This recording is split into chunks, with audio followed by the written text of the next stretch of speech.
Ош шаары заманбап шаар болот.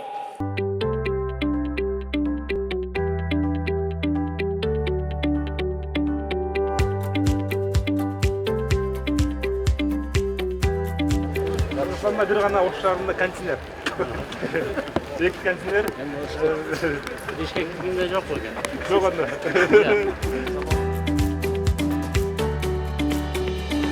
Автобустар ат болсын. Бекем ұзаққа іштеп берсін осы шаарыбызға.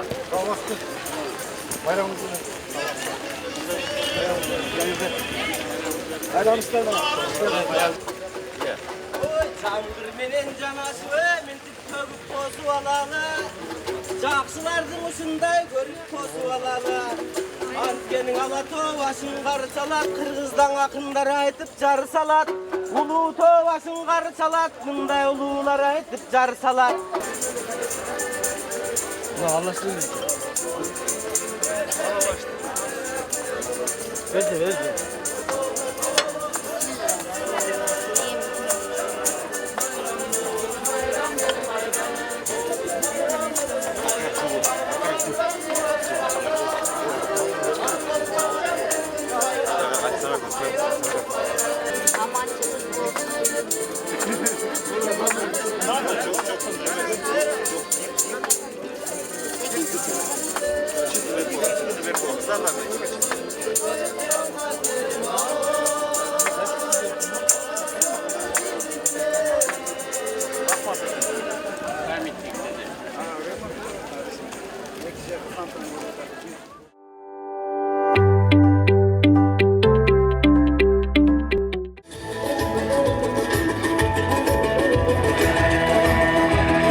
Барктуу аталар, ажарлуу асыл апарал, ак тилек жанга Ноорузда айтылып бүтсүн баталар.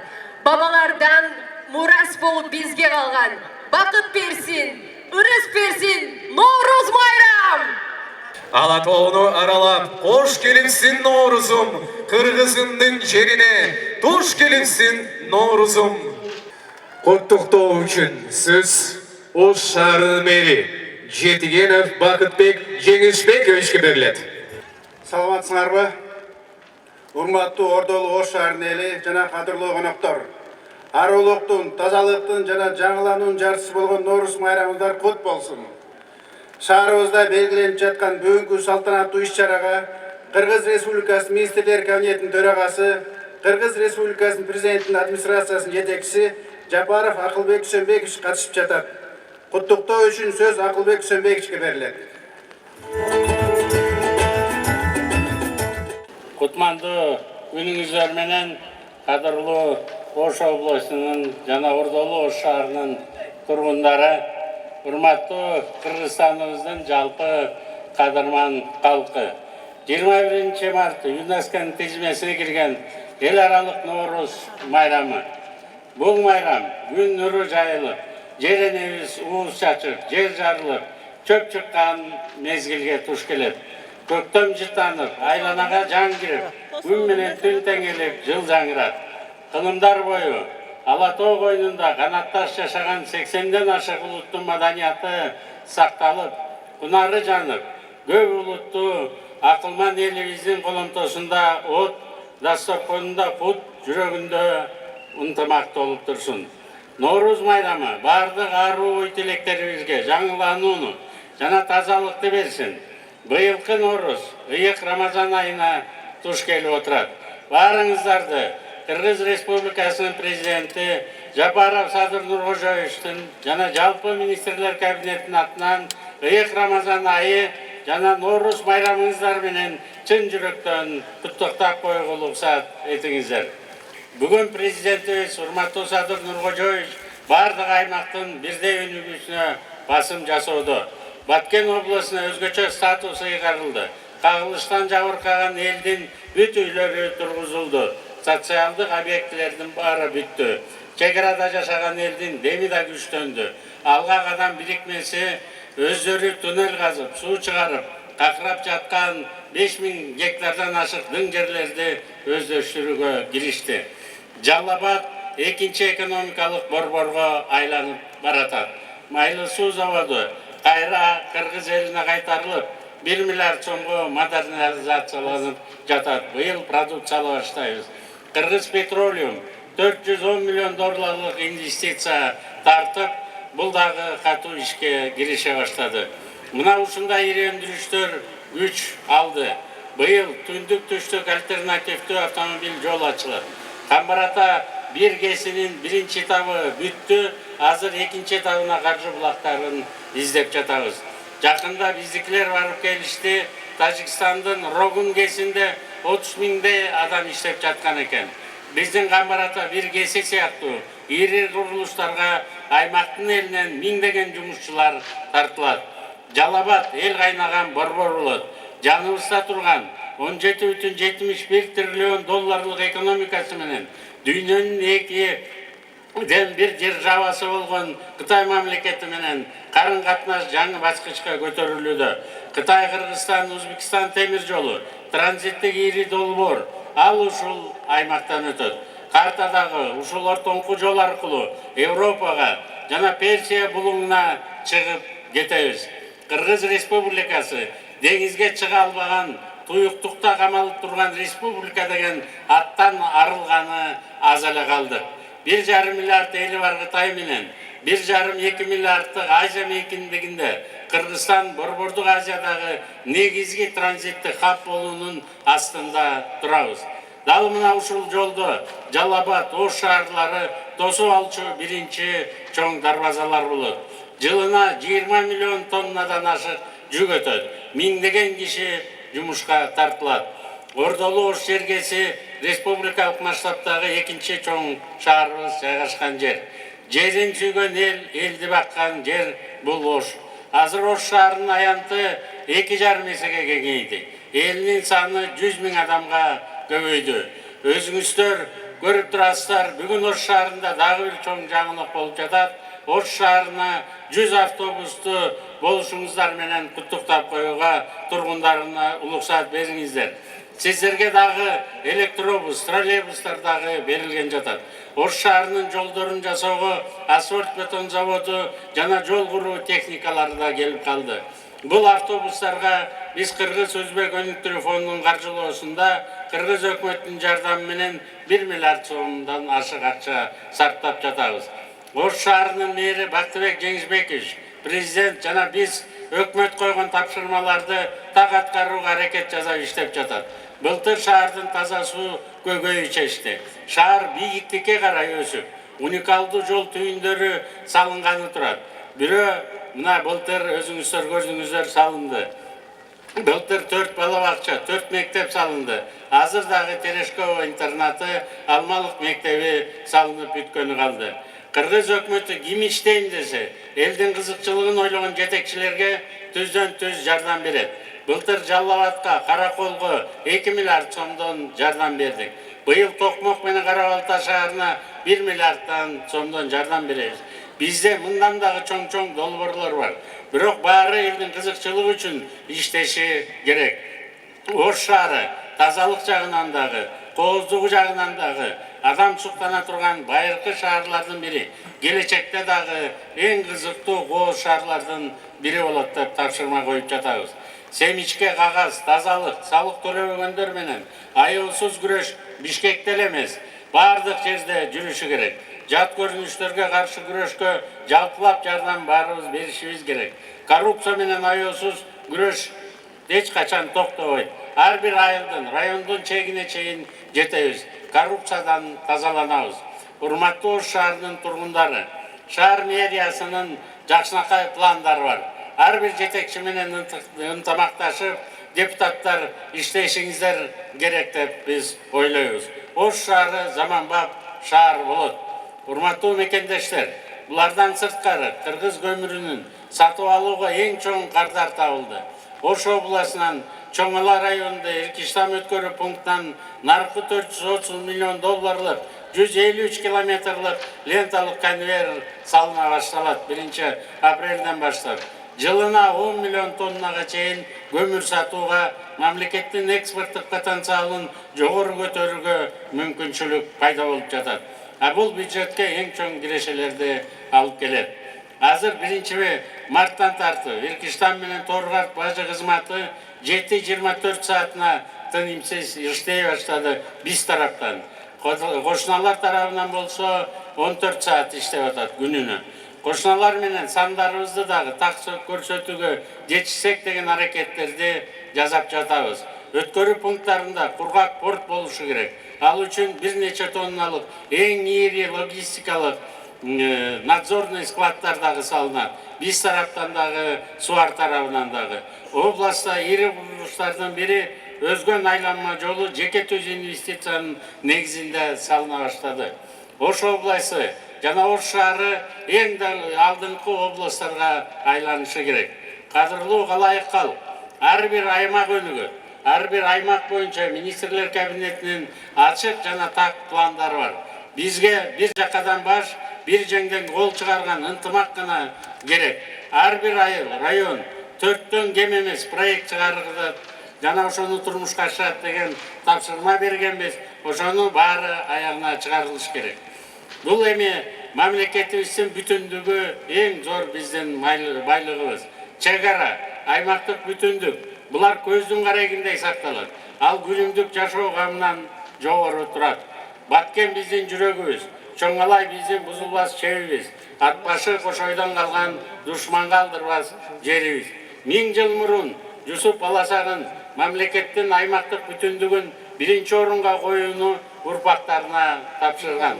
Быйыл Кыргыз автономиялуу область болгонубузга 100 жыл болот. Мамлекети бар бул чоң бакыт. Бүгүн кошуналар менен чегаралар такталып, чечилип жатат. Сардыр Нуркожоевич менен Боордош Өзбекстан мамлекети менен 30 жылда чечилбеген чегарабыз 100% чечилди. Башкысы эки элдин ортосундагы кадимки ынтымак, бейпил карым-катнаш күчөдү. Муну ошо эле жакшы эле сезип жатасыздар деп ойлойм. Тажикстан мамлекети менен да күнүгө 1 метр жерден маселенин чечүүнүн үстүнүндө тынымсыз иштер болуп жатат. Биз ушул Норус майрамына карата акыркы чегара сызыктарына чекит коебуз деп ойлогонбуз. Бирок иштеп жаткан эки тараптуу комиссиялар бир аз жетишпей калды. Жумуштарын мындан ары дагы ыкчам иштегенге шарттарынын баарын түзүп берип жатабыз. Урматтуу мекендештер, буюрса өтө жакын аралыкта Кыргыз-Тажик чегарасы дагы чечилет деп ишенебиз. Ар дайым ата мекенибизде тынчтык болсун. Бизге ата-бабаларыбыз Ала тоодой керемет жерди мурастаптыр.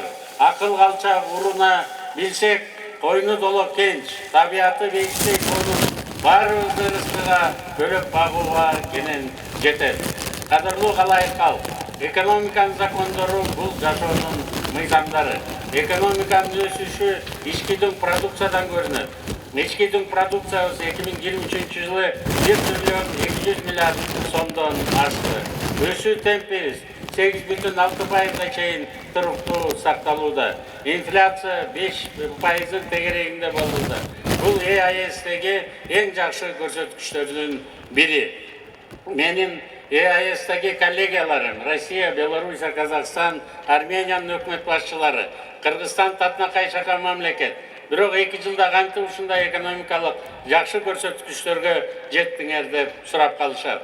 Бул биздин мамлекетке берилип жаткан башкалардын баасы. Мындай жетишкендиктер өлкөдө акча кредиттик жана салыктык бюджеттик саясаттын туура башкаруу жолуна түшкөндүгүн тастыктайт. Биз элдин колундагы акчаны көбөйтө беребиз.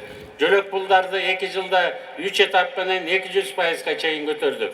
Пенсияны мурункудай 100 сом, 200 сомго эмес 2000 сомдон өйдө көтөрүп отурабыз. Азыркы тапкан акчабыздын 96 миллиард сомун пенсияга жөнөтүп жатабыз. Өлкөдө 750 миңден ашык адам пенсия алып жатат. Президенттин тапшырмасы менен 100 миң сомдон былтыр 10 миң үй бүлөгө бутуна турууга жардам кайтарылгыс акча берилди. 2024 жылы 20 миң үй бүлөгө түздөн төз дагы акча берилет. Колунда барларды да калктын аярлуу катмарына жардам берүүгө чакырып кетет эле. Азыр президенттин жарлыгы даярдалып жатат. Тоголок жетимдерге Кыргыз өкмөтү 18 жашка чыкканда 500 сомдук сертификат берет.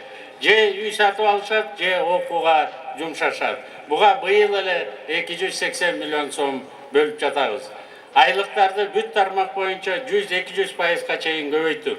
Мамлекетте 90 миңге жакын мугалимибиз бар. Вуз колледждерди кошкондо 210 миңден ашык мугалим бар. 68 миң медицина кызматкерлери бар. Жалпысынан мамлекеттен айлык алып иштегендердин саны 165 миңден ашык адам. Натыйжада элибиз ипотекадан үй алууга акчасы бар болуп калды. Азыркы учурда ГИКке кезекке тургандардын саны 90 миңден ашты. Бул маселени чечүү үчүн аймактарда дагы наркы арзан, бирок сапаттуу үйлөрдү өзүбүз курууга киришип жатабыз. Ушунун баарына каражатты таап жатабыз. 2020 жылы Сазыр Нуркожоевич келгенде өткөрүп алган консолидацияланган бюджетибиздин көлөмү 248 миллиард сом болчу. Былтыр биз 570 миллиард сомго чыгардык. Быйыл планыбызда 670 миллиард сомдон ашабыз деп турабыз. Ар бир үйдө жаңы жылдын алдында ашык акча болсо кандай жакшы болот эле. Муну биз профицит дейбиз. Мындан ары жылдын бюджеттерин такай профицит менен жабабыз деген пландарыбыз ишке аша баштады. Акчаны чогултууда, салык жана бажы кызматында чечкиндүү иштер мындан ары улана берет. Мамлекеттеги бүт коррупциялык схемалар жокко кылынууда. Урматтуу мекендештер, салык мамлекеттин казынанын өзөгүн түзүүчү негизги булак. Адилеттүү салык системасы курч коюлду. Адилеттүү салыкты төлөп тынч жашаганды ким самабайт? Ишкерлерге бир топ жеңилдиктерди бердик. Алар дагы көмүшкө экономикадан чыгып салыгын төлөшүлөрү керек. Урматтуу улуу элдин урпактары, бүгүн табиятта күн менен түн теңелип, табияттын тең салмактуулугун кармаган бул жараткандын күчү символикалык түрдө акыл менен күчтүн тең салмагын сактаган Нооруз майрамы ааламга тынчтык жана шериктештик сыяктуу баалуулуктарды жайылтсын. Нооруз токчулуктун, мол түшүмдүн, ырыскынын башаты болгон жаз майрамы. Жаздын бир күнү жылга тете. Нооруз менен чогуу дыйкандарга берекесин төккөн жер тытчу мезгилде келди. Мамлекеттен айыл чарбасына бөлүнүүчү каражатты мурункудай кеч эмес 1-январдан тартып бөлүп бере баштадык. Арыктарды чаап тазалап, керектүү техникаларды сатып алсын деп быйыл 2,2 миллиард сом бөлүп бердик. Урматтуу эл журт, жерге сепкен ар бир тоголок даныбыз берекесин берсин. Биздин алдыбызда аткара турган иштер, чече турган маселелер али да көп. Азыр Кыргызстандын экономикасынын приоритеттүү багыттары аныкталды. Энергетикадагы, айыл чарбасындагы, транспорт жана башка чөйрөлөрдө ири долбоорлор ишке киришеди. Бул багытта баарыбызды өзүбүздүн салымыбызды кошуу үчүн эмгекке, тынчтыкка жана биримдикке чакырабыз. Урматтуу мекендештер, орозо менен катар келген Нооруз майрамында тилеген тилегибиз кабыл болсун. Ар бир үйдө ынтымак, ырашкерлик орношсун. Рахмат көңүл бурганыңыздарга.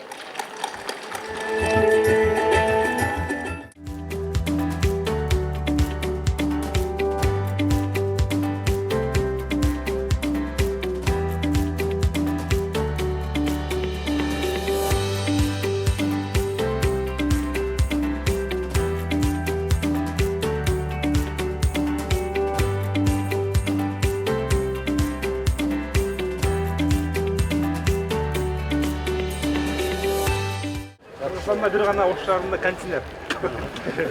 Эки контейнер. Бишкекте жок экен. Жок анда. Заманбап. Мүмкүнчүлүгүн Тарифчи, безналичный расчет. азыр даярдап биз компания менен сүйлөштүк, элдикпейт экен.